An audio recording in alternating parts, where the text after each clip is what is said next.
The champagne flutes clinked around me, 200 faces turned toward the altar, and that's when I saw him reach into his jacket pocket. My daughter stood there in her white dress, radiant and oblivious, while the man she was about to marry pulled out an envelope with my name on it. Not a wedding gift, a threat.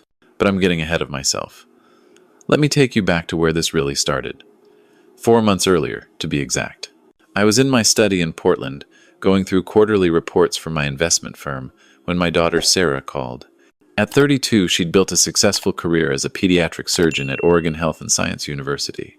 Independent, brilliant, careful. Nothing like the impulsive girl who'd once eloped at 22 with a musician, a mistake that taught her to slow down, to think. So when her voice came through my speaker with that particular brightness, I knew something significant was coming. Dad, are you free for dinner Friday? I'm bringing someone. Those 4 words. Every parent knows them. They carry weight, possibility, the beginning of something that will change your family forever. Of course, sweetheart. Should I make something special? Just be yourself. She paused. His name is Ryan Castellano. We've been dating for 8 months. 8 months. She'd kept this quiet, which wasn't like Sarah. My late wife, Margaret, would have known what to make of that. She'd passed 3 years ago, leaving me to navigate these moments alone, trying to remember her wisdom, her intuition about people. Friday arrived with Portland's typical October drizzle. I'd prepared Margaret's recipe for braised short ribs, something that always made the house smell like home. Sarah arrived first, letting herself in with her key, and I saw immediately that she was nervous. She kept adjusting her bracelet, the silver one her mother had given her for her medical school graduation. Dad, before he gets here, I need to tell you something. She took a breath. I love him, like really love him, and I think he's going to propose soon. That's wonderful, Sarah. I'm happy for you. I know you'll do your lawyer thing and analyze everything he says, but please just get to know him first. Lawyer thing. I'd actually been a federal prosecutor before moving into private investment, and yes, I read people for a living, but I'd learned to trust my daughter's judgment, mostly. The doorbell rang. Ryan Castellano was 35, tall, with dark hair starting to gray at the temples. He had an easy smile and a firm handshake, the kind of first impression that disarms you. He brought an excellent bottle of Pinot Noir from Willamette Valley and knew enough about wine to discuss it without being pretentious. He was a civil engineer, worked on infrastructure projects across the Pacific Northwest, talked about sustainable building practices with genuine passion. We sat down to dinner. Everything seemed perfect. Too perfect. Then I saw his watch. A Patek Philippe Nautilus, rose gold, probably worth $70,000. Not impossible on an engineer's salary, but unusual. I noticed other things. The way he glanced around my study when we moved there for after-dinner drinks, cataloging details. His questions about my background, my business, casual but thorough. Sarah mentioned you invested in tech startups in the 90s. That must have been quite a ride. Some winners, some lessons learned. I kept my tone light. The key was knowing when to cut losses. Smart. My father always said the same thing about business. Cut your losses before they cut you. Something in that phrase snagged in my memory. A voice from 23 years ago in a courtroom in Seattle. But the moment passed, and Sarah was glowing, and I told myself I was being paranoid. After they left, I sat in my study with Margaret's photo on the desk. Am I crazy? I asked her picture. Or did I just see a ghost? The next morning, I did what any concerned father with prosecutorial training would do. I started digging. Just basic due diligence, I told myself. Public records, social media, professional history. Ryan Castellano had a clean digital footprint. Too clean. His LinkedIn went back only 7 years. His Facebook was sparse, carefully curated. I called Tommy Chen, a private investigator I'd worked with during my prosecutor days. Tommy now ran a boutique firm in Seattle, specialized in financial background checks. I need you to run someone for me. Quietly. Family matter? My daughter's boyfriend. Something feels off. Give me 48 hours. Those were the longest 2 days of my life. I went through the motions at work, had lunch with Sarah where she talked about Ryan's latest project, a sustainable housing development in Bend. She was radiant, planning their future, and I smiled and nodded while my gut twisted. Tommy called on Tuesday afternoon. "William, we need to meet, not over the phone. Can you come to Seattle tomorrow?" That bad? That complicated. I drove north on I-5 Wednesday morning, 3 hours of gray highway and racing thoughts. Tommy's office was in Pioneer Square, a renovated brick building that still had the bones of old Seattle. He looked older than when I'd last seen him, more gray in his beard, but his eyes were sharp as ever. He slid a folder across his desk. Ryan Castellano, born Ryan Michael Castellano in Spokane, 1989. Civil engineer, legitimate credentials, clean record, solid citizen. He paused.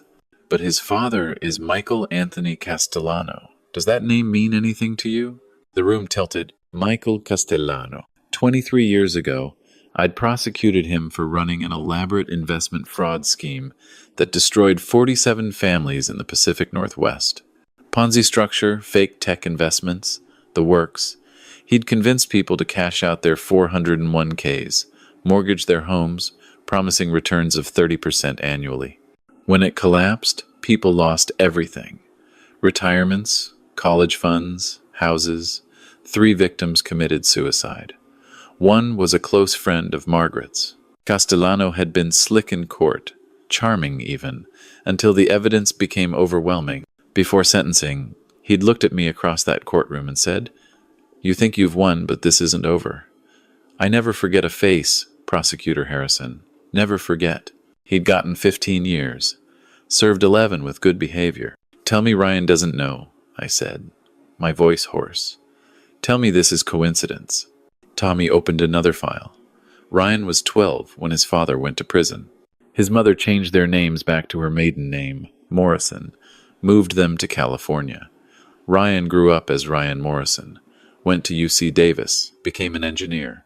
Successful, clean, exactly who he appears to be. He paused. But 2 years ago, he legally changed his name back to Castellano. That's when things get interesting. He showed me more documents. 2 years ago, Ryan had started visiting his father in prison. Monthly visits. After Michael's release 18 months ago, they'd met regularly. Phone records showed frequent contact. Where's Michael now? Officially? Running a consulting business in Bellevue, helping people recover from financial setbacks. Ironic, right?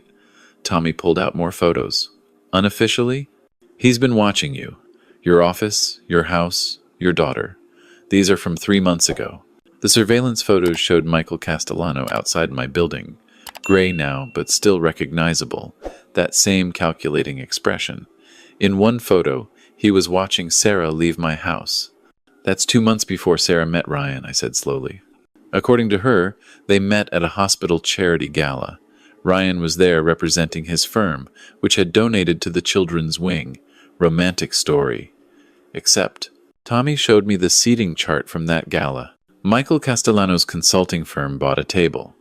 Ryan was seated strategically, right next to the path Sarah would take to the stage. She was receiving an award that night. It was planned. All of it. The meeting, the courtship, everything. "William, I think Michael Castellano spent 23 years planning revenge against you, and he's using his son to do it." I drove back to Portland in a daze, Tommy's files on the passenger seat like a bomb waiting to explode. I thought about calling Sarah immediately, but with what? "Your boyfriend's father is a criminal I put in prison, and I think they're running a con on us?"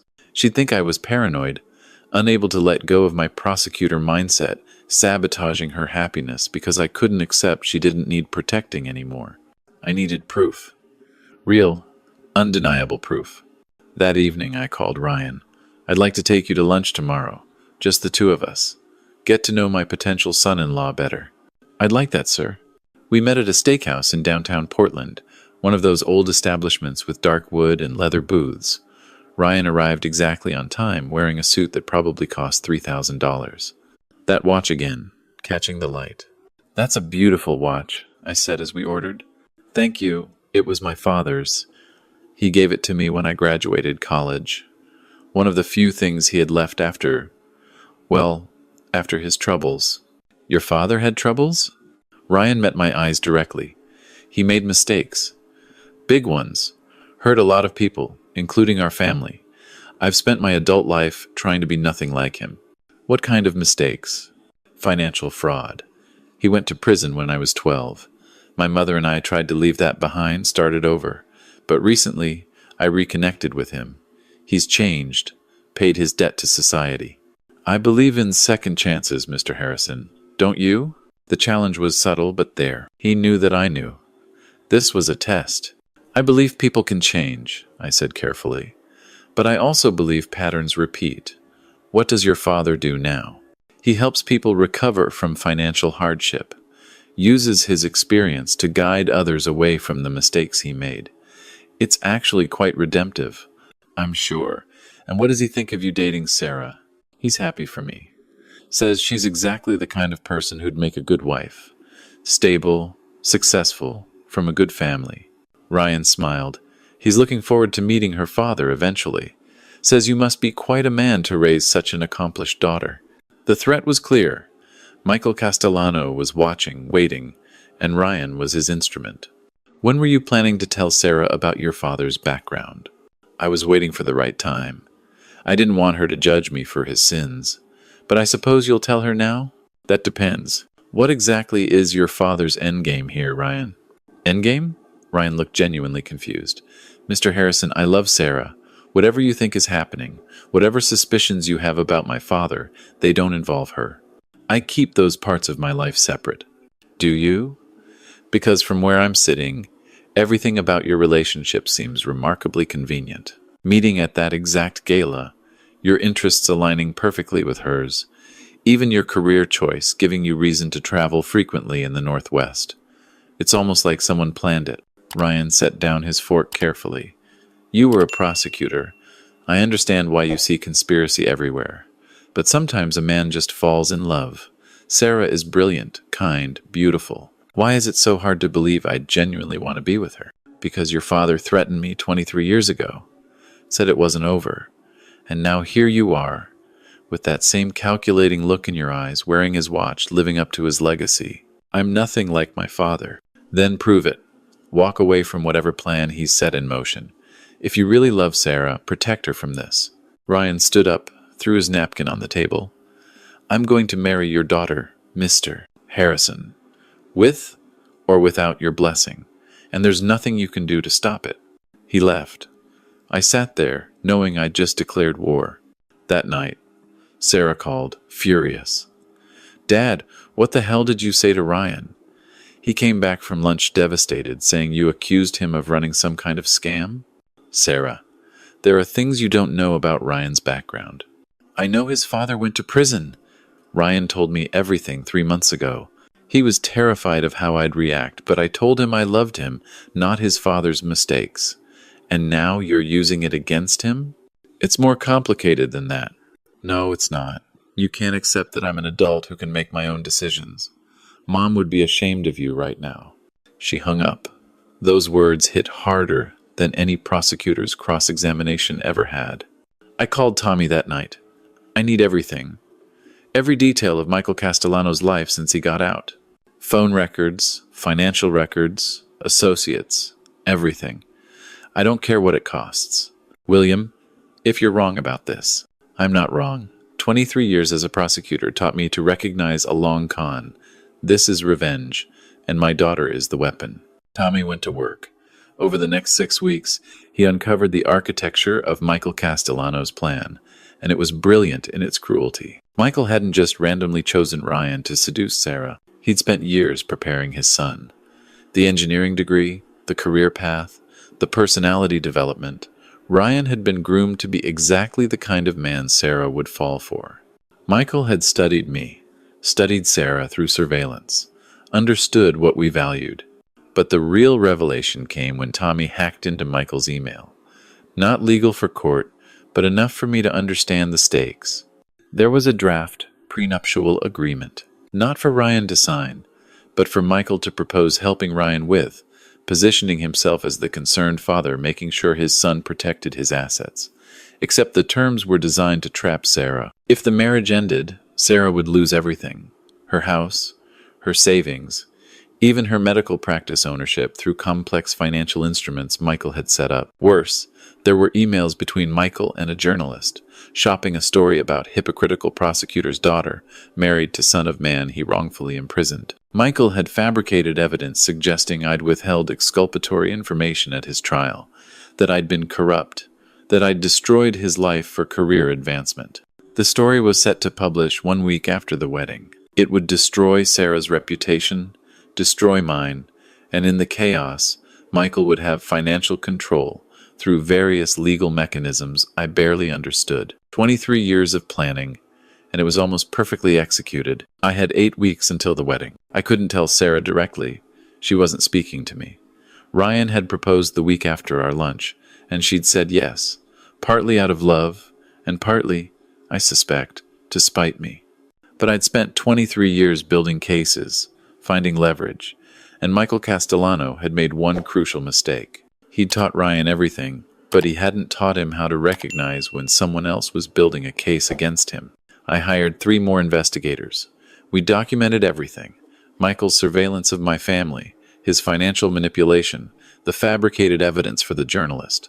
I contacted the victims from his original fraud, now scattered across the country. Many had rebuilt their lives, but they remembered. They wanted justice. More importantly, I found Michael's partner in this scheme, a man named Derek Santos who'd served time with him. Derek was weak link. When offered immunity in exchange for testimony, he sang like a cathedral choir. He gave us everything, Michael's whole plan, including the fact that Ryan knew some but not all of it. That was the key. Ryan wasn't innocent, but he wasn't fully complicit either. He loved Sarah, that part was real, but he also felt obligated to his father, trapped between 2 loyalties.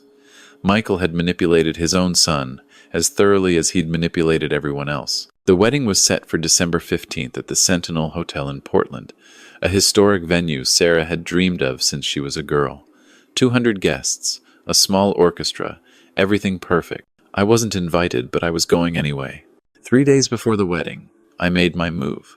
I contacted Ryan directly, asked him to meet me at my lawyer's office. He came, suspicious but curious.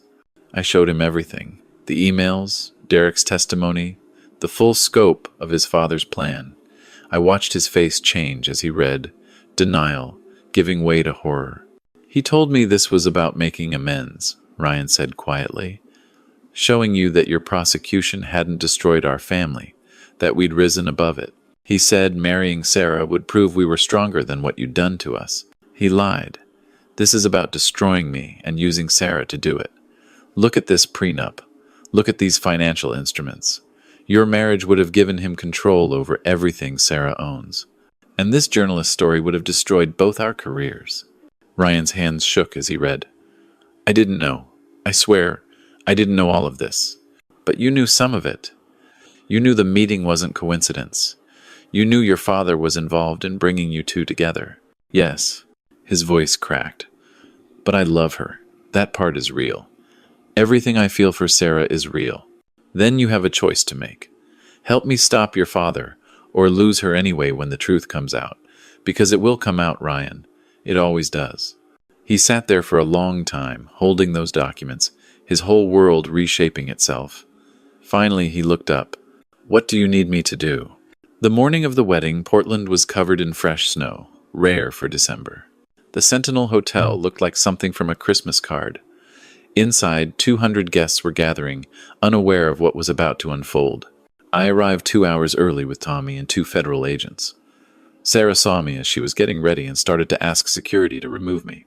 Sarah, please, just give me 5 minutes. If you still want me to leave after that, I'll go. Something in my voice stopped her. We went into a private room, just the 2 of us. Her wedding dress was stunning, Margaret's pearls at her throat. She looked so much like her mother. Make it fast, Dad. I'm getting married in 2 hours. Ryan's father is Michael Castellano. 23 years ago, I prosecuted him for fraud that destroyed dozens of families. He threatened me, said he'd make me pay. This wedding is his revenge. I know about Michael. Ryan told me everything. Did he tell you about the prenup Michael wants you to sign? The one that would give Michael control of your assets? Did he tell you about the fabricated story going to the press next week claiming I was corrupt?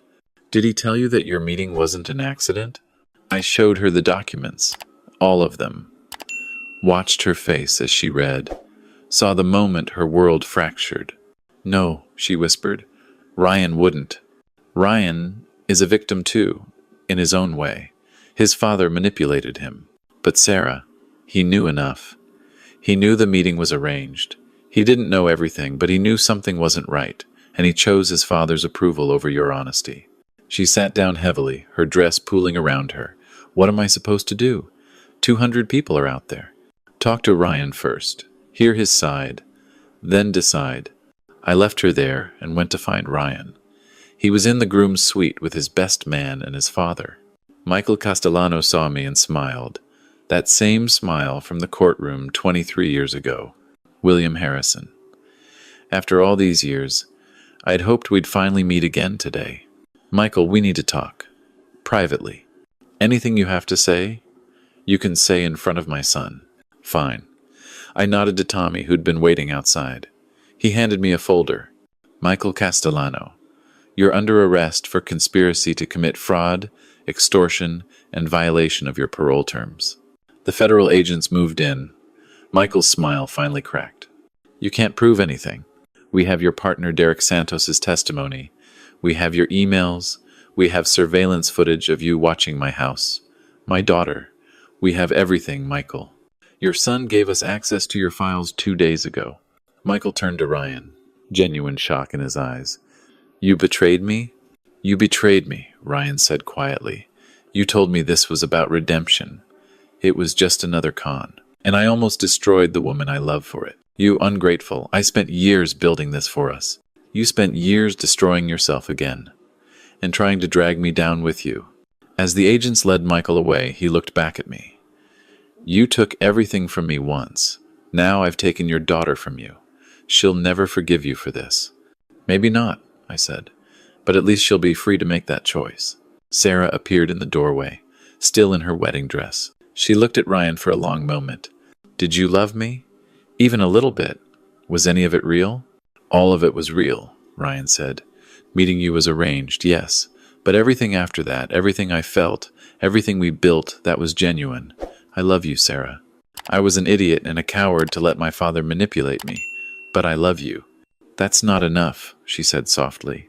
Love without honesty isn't love. It's just another con. She turned and walked away. Ryan started after her, but I stopped him. Let her go. You lost the right to follow her when you chose to keep secrets. The wedding obviously didn't happen. Sarah stood before 200 guests and explained, calmly and with extraordinary grace, that the marriage was called off. She didn't give details, just said circumstances had come to light that made it impossible to proceed. The guests were shocked, confused, but she held her head high. Afterward, I found her in the empty ballroom, still in her dress, sitting at the table where she and Ryan were supposed to have Saturday. I'm sorry, I said. For what? Saving me from making the biggest mistake of my life? For being right in the worst way possible. She laughed, a broken sound. Mom would have known from the start, wouldn't she? She always knew when someone was lying. She would have protected you better than I did. You did protect me, Dad, just in your own prosecutorial, evidence gathering, slightly paranoid way. She looked at me. I'm angry at you, you know, for being right, for proving that my judgment was that far off, for making me doubt everything I felt. You have every right to be angry, but I'm also grateful, because if you hadn't dug into this, if you just accepted Ryan at face value like I did, I'd have married him. And eventually the truth would have come out, and it would have been so much worse. What will you do now? Go home, get out of this dress, probably eat an entire pint of ice cream and watch terrible movies. And eventually I'll forgive you for being an overprotective prosecutor who can't turn off his instincts even when his daughter wishes he would. I'll take eventually. She stood up, hugged me. Thank you, Dad. I hate that you were right, but thank you for caring enough to fight for me even when I pushed you away. 6 months later, I was in my study when Sarah called.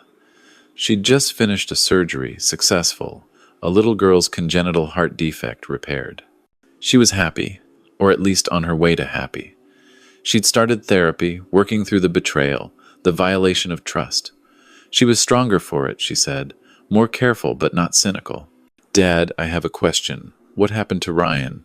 He testified against his father at trial. Michael got another 15 years. Ryan lost his engineering license temporarily for his role in the conspiracy, but he's working on reinstatement.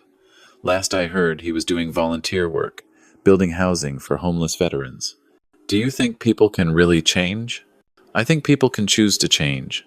Whether they follow through depends on how badly they want to be different from who they were. Would you ever forgive him if he proved he'd changed? Sarah, are you asking me if I'd give Ryan another chance with you? No. I'm asking if you believe in redemption. Because I want to believe it. I want to believe that loving someone isn't always a mistake, even when it seems like it was. Your mother would say that love is never a mistake. The circumstances might be wrong. The timing might be wrong. The person might not be ready. But the act of loving someone, of being open to it, that's always right. You really miss her, don't you? Every single day. But she left me you, and that means I have to keep trying to be half as wise as she was. You're doing okay, Dad. Overprotective and slightly paranoid, but okay.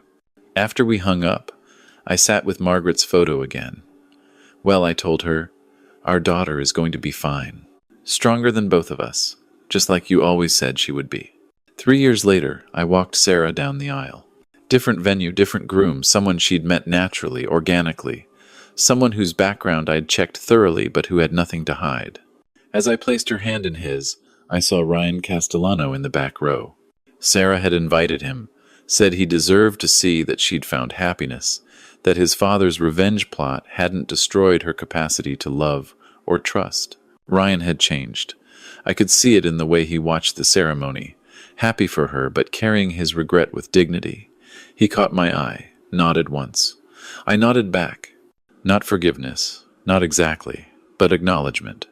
He'd paid for his mistakes, was still paying, and would spend the rest of his life trying to be better than his father's son.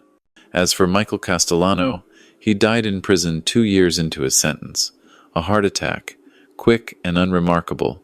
I didn't feel satisfaction when I heard, just a quiet sense that some stories end not with dramatic confrontation but with simple mortality, the great equalizer. Sarah thrived. Her medical practice grew. She published research papers. She became exactly who she was meant to be. The wedding that didn't happen became a story she told, sometimes with humor, sometimes with reflection, but always with the understanding that being saved from a mistake doesn't mean you didn't almost make it. And me? I learned that being a father means sometimes fighting battles your children resent, protecting them from dangers they don't see, and accepting that you'll be the villain in their story right up until the moment you're the hero. Margaret always knew that. Took me longer to understand. But here's what I know now. Love makes you vulnerable. Trust makes you vulnerable. Opening your heart to someone, believing in them, hoping they're who they say they are, that's the bravest thing any of us do. And when that trust is betrayed, when love is weaponized, the damage goes deeper than any financial loss. Michael Castellano spent 23 years planning revenge against me. But what he never understood was that you can't destroy someone by attacking their investments or their reputation. You destroy them by hurting the people they love. And in trying to do that, he destroyed himself and nearly destroyed his own son. That's the real tragedy of revenge. It consumes everything, even the people who think they're just instruments of it. Ryan learned that. Sarah survived it. And I learned that sometimes being right is the loneliest victory there is. The fabric samples still sit on my desk sometimes, remnants of my work life. But now they're joined by photos of Sarah's wedding, her kids when they came along, birthday parties and Christmases and ordinary Sunday dinners. A life rebuilt, a family protected, not through prosecutorial brilliance, but through the simple, stubborn refusal to let hate win. Margaret would approve, I think. She always said the best revenge against those who try to hurt you is living well, loving fiercely, and teaching your children to be stronger than the people who tried to break them. And in the end, that's exactly what we did.